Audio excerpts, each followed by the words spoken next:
Una estudiante desapareció misteriosamente de su propia casa en plena noche, sin dejar pistas.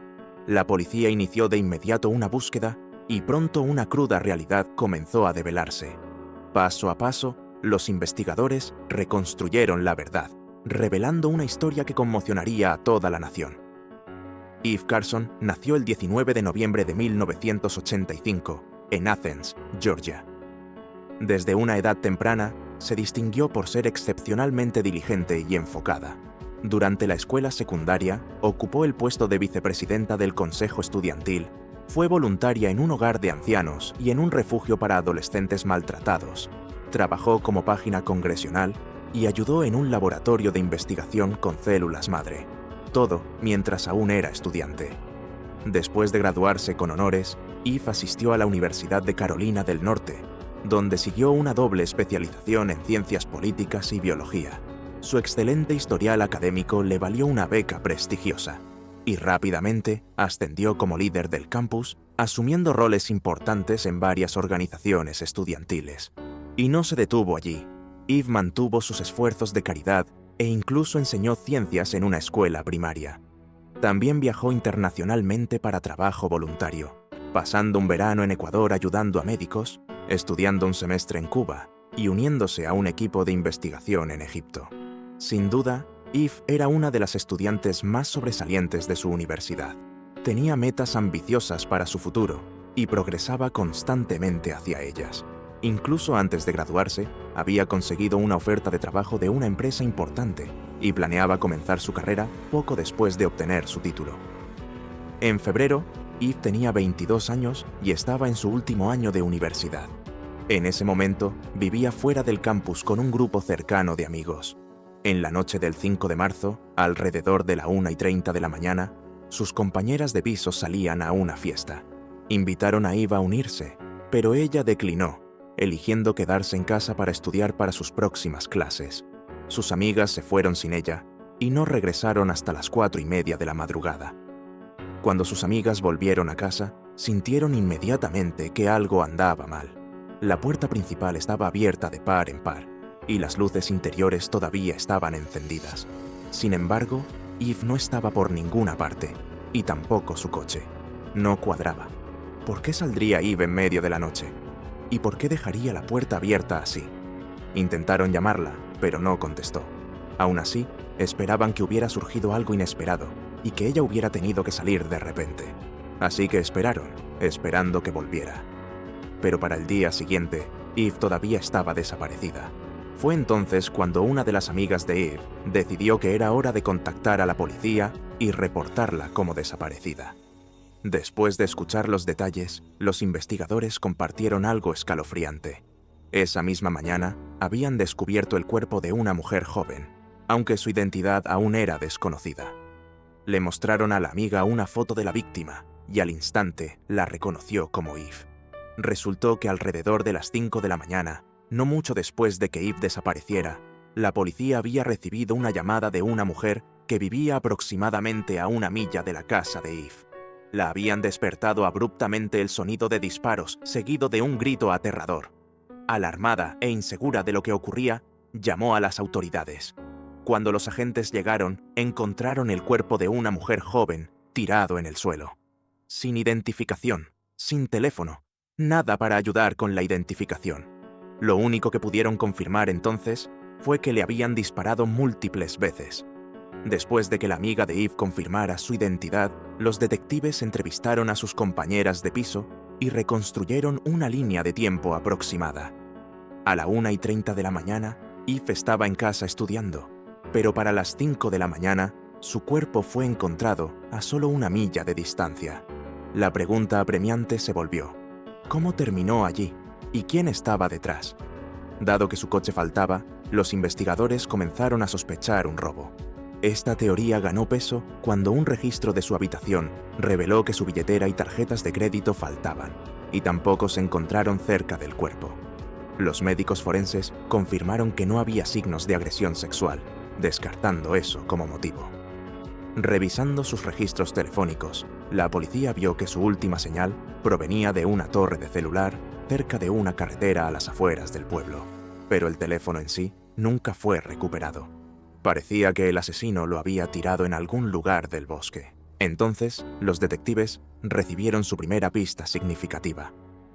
Un coche que coincidía con la descripción del de Eve fue descubierto abandonado a solo unas millas de su casa. Las autoridades rápidamente enviaron el vehículo a forenses para toma de huellas dactilares y pruebas de ADN. Mientras tanto, los detectives hicieron otro descubrimiento importante. Los expertos forenses examinaron la computadora de Eve, la que usaba para estudiar, y encontraron que había estado activa hasta aproximadamente las 3:30 de la mañana. Esto indicaba que todavía estaba en casa durante al menos 2 horas después de que sus amigas se hubieran ido a la fiesta. Solo después de eso, terminó de alguna manera a 1 milla de distancia, donde finalmente encontraron su cuerpo. Para entonces, la noticia del asesinato de Eve se había extendido por toda la ciudad, dejando su campus universitario en shock. Casi todos la conocían. Estaba profundamente involucrada en casi todas las organizaciones estudiantiles importantes. La comunidad no podía creer que se hubiera ido. Junto con el dolor, llegó una creciente sensación de miedo. La gente comenzó a temer por su propia seguridad, y la falta de pistas sólidas de la policía solo amplificó su ansiedad. Como resultado, los detectives fueron inundados con tips. Los estudiantes reportaban cualquier cosa remotamente sospechosa, con la esperanza de ayudar en la investigación. Sin embargo, a pesar de la afluencia de información, ninguna de las pistas acercó a las autoridades a resolver el caso. Entonces, los investigadores recibieron un avance crucial. Dado que parecía que el asesino había tomado las tarjetas de crédito de Eve, la policía examinó su historial de transacciones, y lo que descubrieron fue significativo. Solo 18 minutos después de que Eve usara su computadora por última vez, alguien retiró $700 de su cuenta a través de 2 transacciones separadas. Los intentos de retirar más dinero fueron bloqueados debido al límite diario. El cajero automático utilizado estaba ubicado cerca de un centro comercial en las afueras del pueblo. Los detectives solicitaron inmediatamente las imágenes de seguridad y, como esperaban, obtuvieron una coincidencia clara. Las imágenes revelaron a un hombre sentado dentro del coche de Eve, usando su tarjeta en el cajero automático. En el asiento trasero parecía haber otra persona. Los investigadores sospechaban que podía ser la propia Eve, pero la calidad de la imagen era demasiado pobre para confirmarlo. Los expertos forenses intentaron mejorar el video para una vista más clara, pero sus esfuerzos no tuvieron éxito. Mientras tanto, la policía descubrió que el sospechoso había intentado usar la tarjeta de Eve en múltiples otros cajeros automáticos en la ciudad, aunque ninguna de esas máquinas estaba equipada con cámaras de vigilancia. Este patrón continuó hasta el 7 de marzo, cuando las autoridades recibieron otra alerta sobre un intento de retiro. Alrededor de las 12:30 de la mañana, el sospechoso se presentó en una tienda abierta 24 horas e intentó usar el cajero automático, pero el banco rechazó la transacción. Los agentes se apresuraron a la tienda, que estaba en un pueblo vecino, y esta ubicación sí tenía una cámara de seguridad funcionando. Al revisar las imágenes de esa noche, vieron a alguien intentando usar la tarjeta de Eve, pero con un giro sorprendente. No era el mismo hombre visto en el video anterior del cajero automático. Los investigadores ahora tenían que considerar la posibilidad de que más de una persona estuviera involucrada en el asesinato de Eve, o que el asesino le hubiera pasado su tarjeta a un cómplice. Intentaron identificar al segundo sospechoso, pero como antes, las imágenes de vigilancia eran demasiado granuladas para hacer una coincidencia clara. Así que los detectives recurrieron al público en busca de ayuda, liberando ambas imágenes de las cámaras de seguridad a los medios, con la esperanza de que alguien pudiera reconocer a los individuos. Dado que el caso ya había atraído una atención generalizada en la comunidad, la estación de policía pronto se inundó de tips. Sin embargo, ninguna de estas pistas acercó a las autoridades a aprender al asesino de Eve. Todo cambió el 12 de marzo, cuando un informante anónimo se presentó con una pista prometedora. La persona que llamó afirmó reconocer al hombre en el segundo video de vigilancia de la tienda y lo identificó como Diario Atwater. Los detectives comenzaron a investigar los antecedentes de Atwater y descubrieron algunos detalles preocupantes.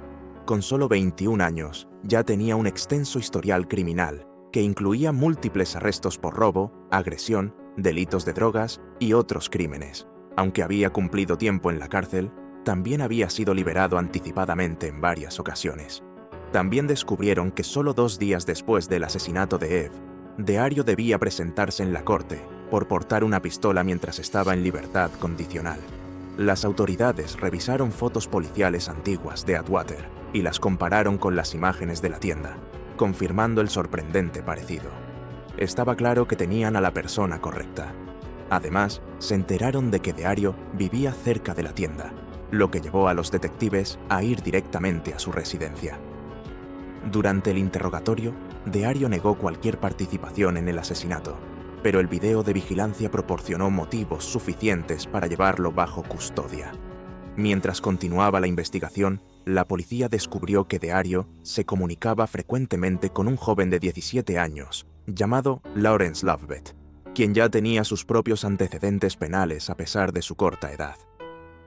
Cuando los detectives revisaron la foto policial de Lawrence, lo reconocieron inmediatamente como la persona que conducía el coche de Eve en el primer video del cajero automático. Sin embargo, a diferencia de Deario, Lawrence resistió el arresto, atrincherándose dentro de su casa, lo que obligó a las fuerzas del orden a llamar al SWAT. Cuando finalmente lo capturaron, Lawrence también negó cualquier participación. Ambos sospechosos fueron entonces acusados y mantenidos bajo custodia, a la espera de juicio. Como ninguno estaba dispuesto a cooperar, los investigadores se volcaron a construir su caso por otros medios. Los datos de los teléfonos celulares revelaron algo significativo. En la noche del asesinato de Eve, los teléfonos de ambos sospechosos se conectaron a una torre de celular cerca de su vecindario, a pesar de que vivían en una ciudad diferente. Los detectives sospechan que Deario y Lawrence eligieron a Eve al azar, simplemente buscando a alguien a quien robar y notando que estaba sola en casa tarde en la noche. Según los retiros de los cajeros automáticos, parece que la obligaron a conducir con ellos a varios lugares, donde ella les entregó su tarjeta. Después de alcanzar el límite de retiro diario de $700, la llevaron a un área boscosa, en las afueras del pueblo, donde finalmente la asesinaron. Dada la brutalidad del crimen, los fiscales declararon su intención de buscar la pena de muerte para Deario. La situación de Lawrence era más compleja. Dado que Lawrence era menor de edad, la pena más dura que enfrentaba era la cadena perpetua. Conscientes de que la evidencia podría no ser lo suficientemente fuerte por sí sola para asegurar una condena, los fiscales hicieron una oferta calculada a Deario: declararse culpable a cambio de eliminar la amenaza de la pena de muerte. Deario aceptó el trato y confesó que él y Lawrence salieron esa noche planeando cometer un robo y ganar dinero rápido. Explicó que Lawrence lo había llamado, sugiriendo que se fijaran en alguien del campus universitario. Mientras conducían por un vecindario, notaron a Eve a través de una ventana de su casa, y fue entonces cuando actuaron. Armados con sus pistolas, irrumpieron y la obligaron a entrar en su propio coche. Luego condujeron a varios cajeros automáticos, intentando retirar la mayor cantidad de dinero posible. A lo largo del calvario, Eve les rogó que la dejaran ir, prometiendo que no diría una palabra. Ella solo quería llegar a casa. Pero ellos tenían otros planes. Según Deario, decidieron matarla porque había visto sus caras a pesar de que ellos nunca intentaron ocultarlas. Finalmente, la llevaron a una calle desierta y le dispararon múltiples veces con 2 armas. Deario también compartió algo profundamente desgarrador. Justo antes de matarla, Eve les pidió que rezaran con ella. En lugar de mostrar misericordia, la mataron a tiros fríamente. En abril de 2010, 2 años después del asesinato, Deario fue declarado culpable. Gracias a su declaración de culpabilidad, el juez lo sentenció a cadena perpetua en lugar de la pena de muerte, más 30 años adicionales. Después del veredicto, Deario se dirigió a los padres de Eve, se disculpó por sus acciones y admitió que merecía el castigo que recibió. Mientras tanto, Lawrence se negó a declararse culpable, y su juicio comenzó en diciembre de 2011. A pesar de los intentos de su abogado por probar su inocencia, la confesión de Deario, junto con la abrumadora evidencia, llevaron a que Lawrence fuera declarado culpable y sentenciado a cadena perpetua. Pero su historia no terminó allí. En 2013, el Tribunal de Apelaciones del Estado revocó la sentencia de Lawrence, refiriéndose a un fallo separado que consideraba la cadena perpetua sin libertad condicional para delincuentes juveniles excesivamente dura e innecesaria. En consecuencia, se le concedió un nuevo juicio. Esta vez, Lawrence fue más locuaz, diciendo a la corte que todos cometen errores e insistiendo en que no era el monstruo que la gente creía. A pesar de esto, mostró poco remordimiento genuino, y finalmente el juez lo sentenció nuevamente a cadena perpetua. También es importante mencionar que Lawrence era sospechoso en otro caso espeluznantemente similar. En enero de 2008, solo meses antes del asesinato de Eve, un estudiante de 29 años sufrió un allanamiento y fue asesinado en su apartamento. Tras el asesinato, se retiró dinero de la cuenta de la víctima en varios cajeros automáticos de la ciudad. Sin embargo, las autoridades nunca obtuvieron pruebas suficientes para vincular a Lawrence con ese crimen, y los cargos finalmente fueron retirados. El caso de Eve no solo captó la atención nacional, sino que también provocó un cambio significativo. En febrero, los legisladores de Carolina del Norte promulgaron una nueva ley que introdujo penas más severas y procedimientos más rigurosos para las personas involucradas en delitos relacionados con pandillas. Esta ley entró en vigor el 1 de diciembre y se aplica a todos los crímenes cometidos a partir de esa fecha. La legislación fue inspirada directamente por la tragedia que le sucedió a Eva. En su universidad se estableció una beca en su honor y se creó un jardín conmemorativo en el campus para preservar su memoria. En febrero de 2009, uno de los amigos cercanos de Eve se convirtió en finalista en American Idol. Mientras actuaba en el escenario, compartió cómo la muerte de Eve lo motivó a arriesgarse y presentarse a la audición. Expresó que sin Eve nunca habría encontrado el coraje o la determinación para perseguir su sueño. Si este caso te ha parecido fascinante, no olvides darle like al video y suscribirte al canal. Publicamos videos de casos criminales todas las noches. Hasta la próxima, manténganse alerta.